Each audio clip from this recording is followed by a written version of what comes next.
Hello again. Welcome to Political Circle. Recently, retired police officers stormed the streets nationwide, protesting poor pension and other living conditions. This challenge is not only experienced by retired police officers, but also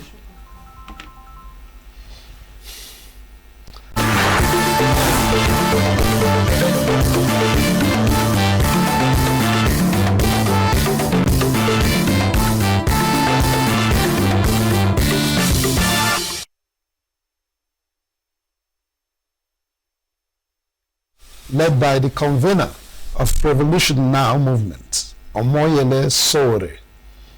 The retired police officers demanded for the removal of the Nigerian police from the Contributory Pension Scheme, CPS. The Inspector General of Police, Kayode Egbetukun, in a swift reaction, however, stated that he was not opposed to the Nigerian police exit from the CPS, adding that the issue of poor retirement benefits is also a concern for serving officers. During the protests, the protesters argued that a situation where an average retired police officer takes home between 14,000 naira and 20,000 naira monthly as pension is unacceptable. This is our story today. The story is the same with most retired public servants. My name is Luke Mbo, and I'm joined by Anichie Ndudim Roland, ex-banker, financial analyst, blockchain enthusiast and investor, CEO, Rugon Capital Limited. Mr. Ndudim, welcome. Thank you, Mr. Luke Mbo. We'll get straight into talking.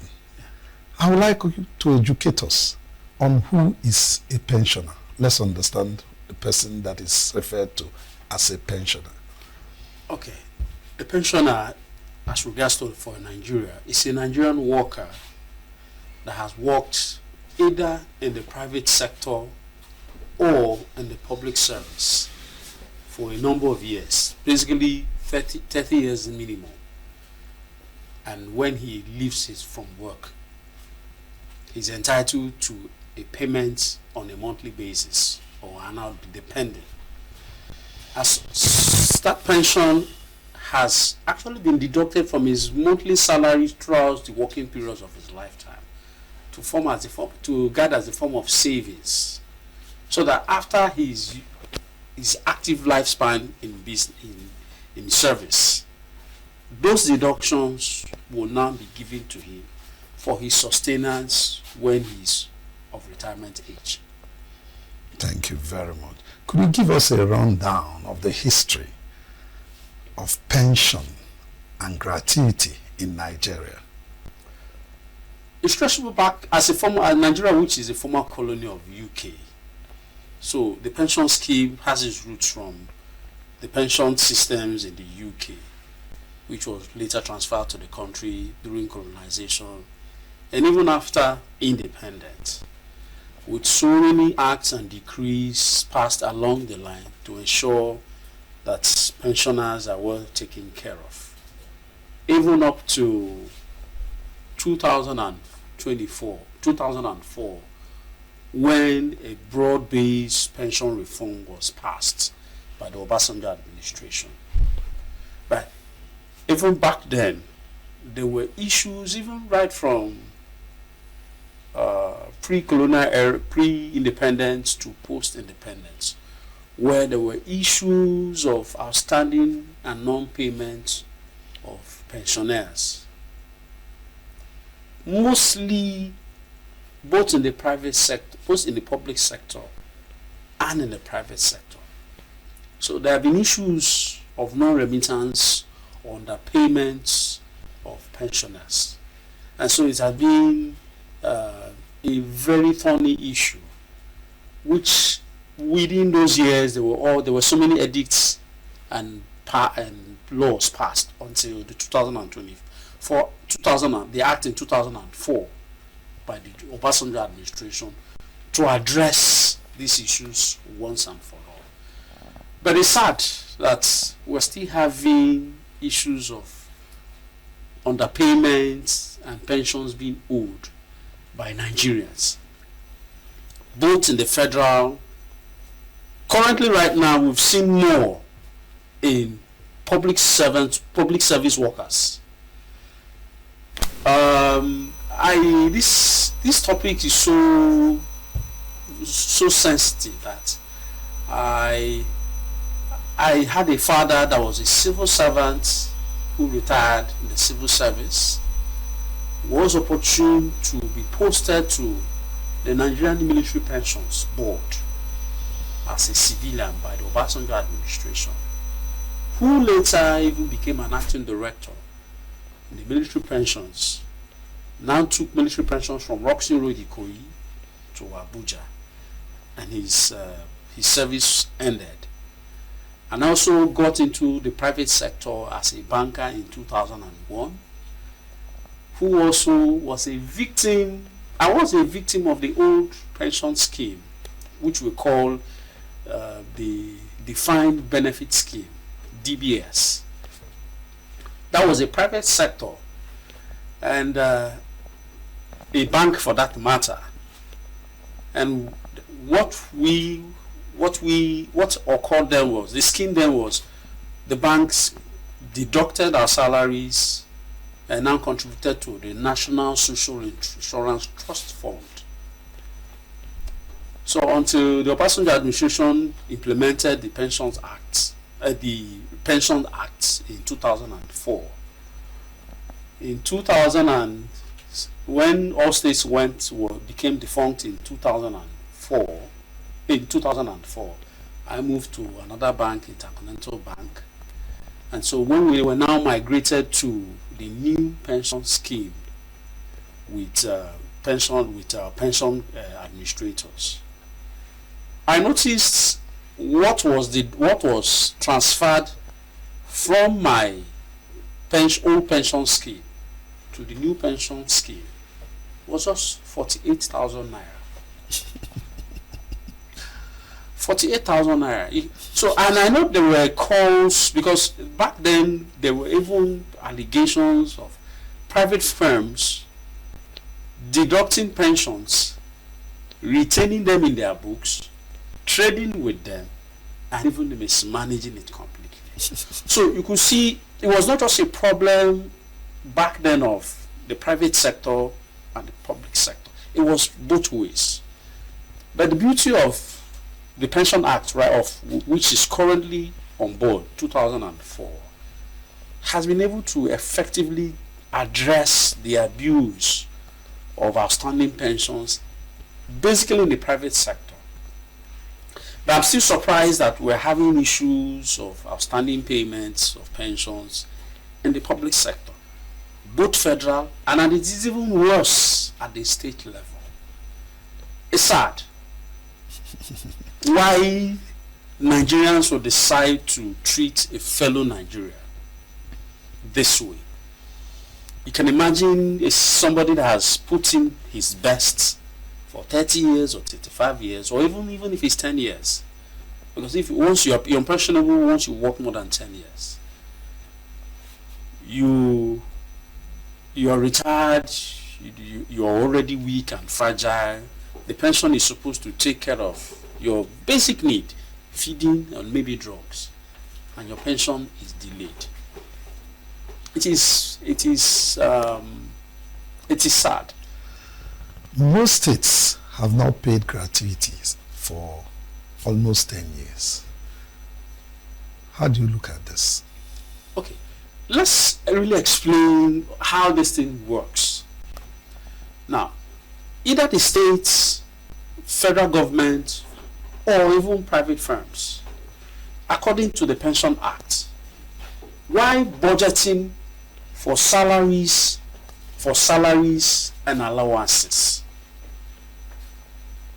the pension, your gratuity and pension, is also built into the payment of pensions and gratuity, and it is deducted. Either the companies are deducting as a percentage of your basic salary, and the Pension Act is 7% is deducted from your basic salary, and the employer also makes provision for 7% of that basic salary.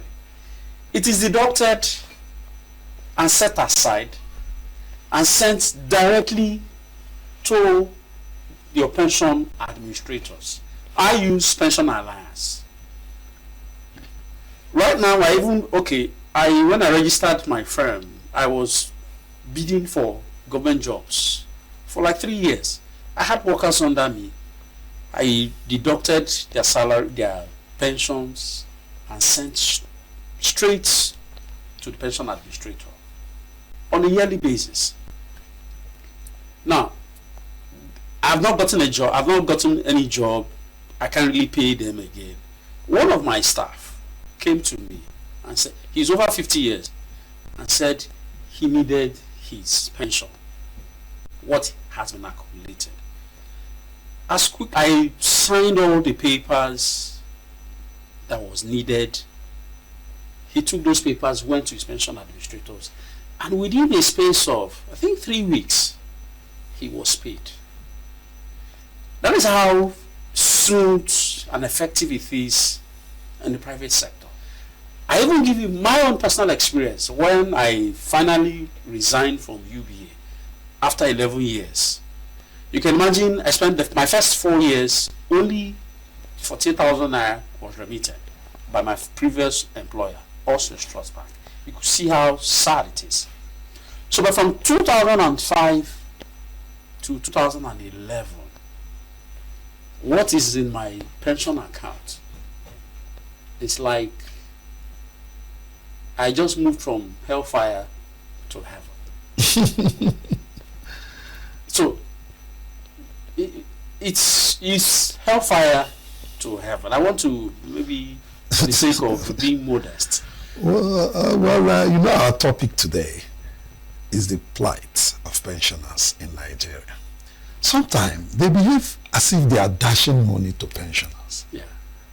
But according to you now, it is their money. They are not dashing them any money. No. So why is the government treating pensioners this way? I think it all boils down to how responsible, how prudent the governments, both at the federal and at the state level, are. It's a complete disservice, and it should not, it's highly unacceptable, no matter what you want to do, because pension and salaries it's less than 1/10 of the entire government's expenditure layout. So for the government to owe outstanding pension and gratuity is a complete disservice to Nigerians, because those monies have been budgeted for and allocated in all government budgets. So for any governor or any president to leave outstanding pensions and gratuity in any federal ministry, parastatal or agency, or any governor leaving outstanding pensions and gratuity, it's a complete disservice. Well, the Nigerian police retired officers who have given their life to the country are demonstrating, protesting. But why is it that every time they'll be invited for verifications? Sometimes these old men die in the process, and yet their money will be too meager and sometimes not paid at all. Why are we behaving like this? You see, this issue about these issues is always a lingering problem, especially within the police. It used to be a problem with the military. I guess they've been able to manage that, because the military, their authority, it's even police officers themselves are managers of these pensions. So I strongly believe most of the funds have been moved over to the police pensions unit, and managing those funds becomes a problem, because They're not the only paramilitary we have. The DSS manage their own effectively. You don't even hear anything. It's smooth, because I've managed as an account officer. I've managed account of DSS officers. It's very effective. You don't hear in custom, immigration, or prison. You keep hearing of the police, and sometimes the military pops up. But look at what they said, that an average pensioner receives as small as 14,000 naira to 22,000. That money cannot take you to the next bus stop. Why are they behaving like this? Okay, the question is not even the amount. Now the question is even in the management of the funds. Now I know the strong moves to migrate them into the National Contributory Pension Scheme. That's the scheme they want to go out from. No, they are on their own. They are not under the. But part of the argument of the pensioners is that they want the Nigerian police. They want the Nigerian police to be taken off the CPS, contributory pension. That's they have their own. They have their own. Now I know the police and the military kicked against the National Contributory Pension Scheme being managed by pension administrators, and said they can manage on their own. Because if they are all migrated to the current pension scheme now, these problems will not arise, where police authorities have issues in appropriating and managing pension funds of the officers. It's with the officers. Okay, this is their protests. I know Showore joined. To what extent do you think it could go? How far could it go? Will it change the way things are? Okay, now, two things. The police, they have, well, higher authorities police, they have two options. Clean up the rots and mismanagement of their pension scheme, or appoint people from, or opt for the pension administrative scheme, where all the pension funds are moved to pension administrators.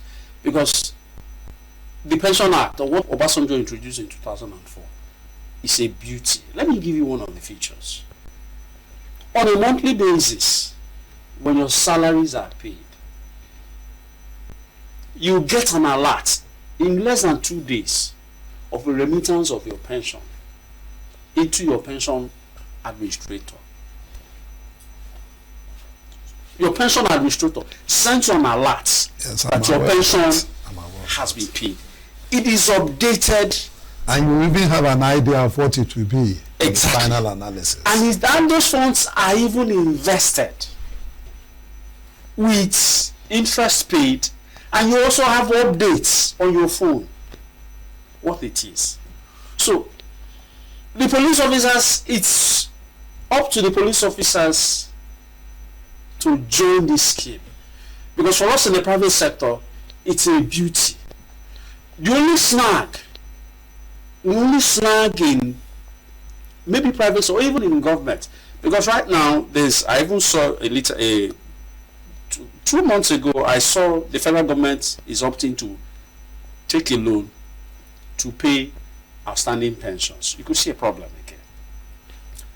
This morning now, the Senate has approved a bond of 757 billion to clear outstanding pension. So you could see the federal government too is also grappling with management and payment of pensions. But in the private sector, that has become history. That has become history. I even heard the IG saying that he's not opposed to the protest because serving police officers are interested. So, how can they resolve this problem? They have the pension reform administrator migrating all of that to the new pension administrator is the best option for them. It's the best option for them. It's a success. Mind you, pension assets now has hit over 16 trillion. Leaving the police out now, people in the local government who work for local government, people who work for states, how are they faring? I know that teachers, especially in some states, have not received their gratuities for a very long time. So how are they faring?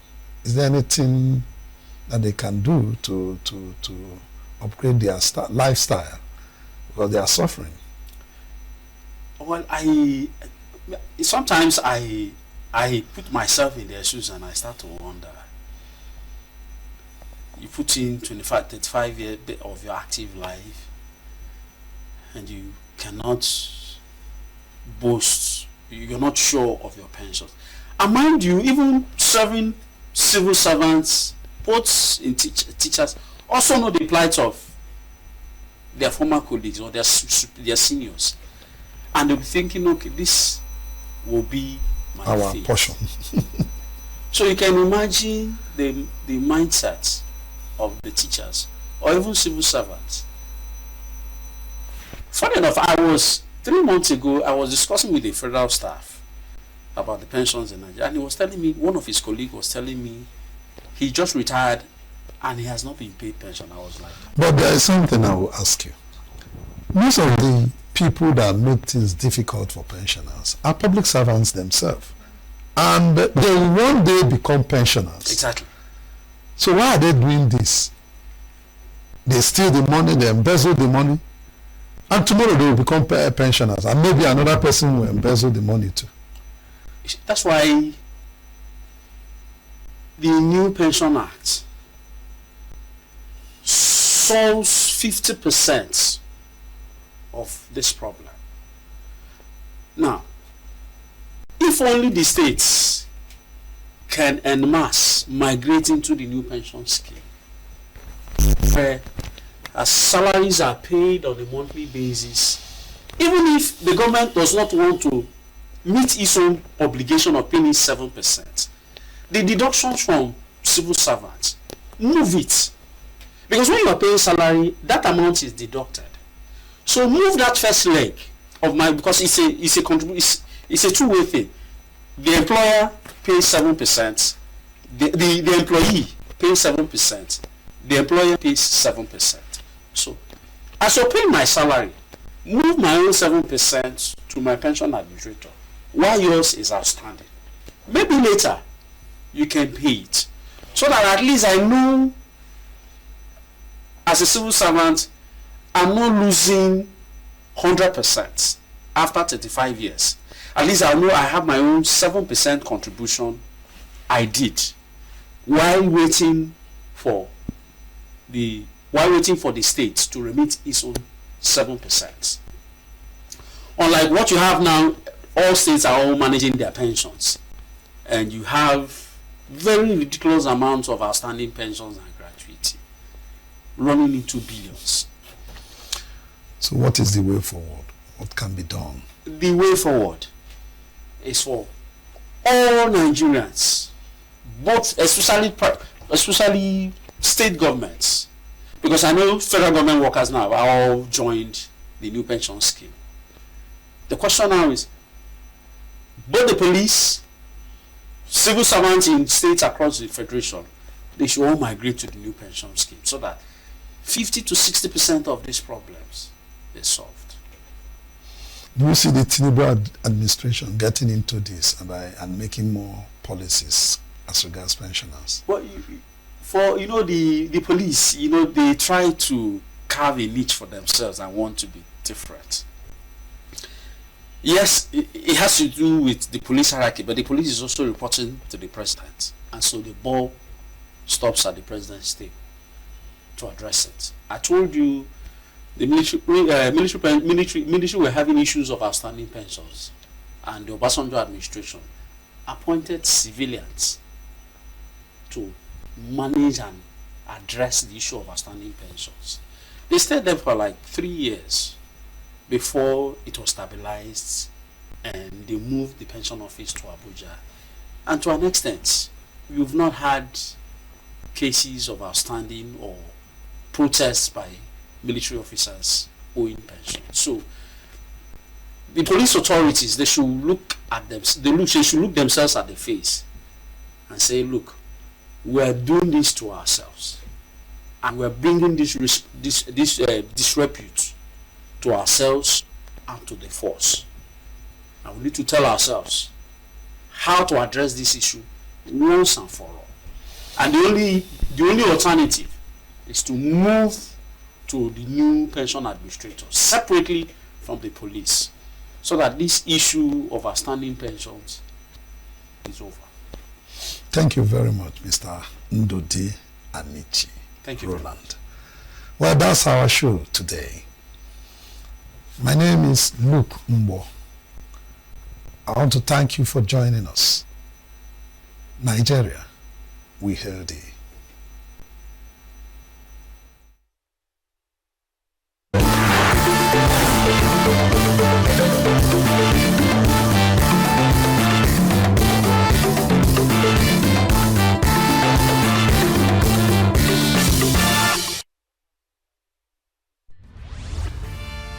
We are local. International communities why the main market is in chaos. People are... We are national. Those in support of this motion as amended, say aye. Aye. We have taken the bill by default. We are international. Israeli airstrikes. Donald Trump left us the worst unemployment.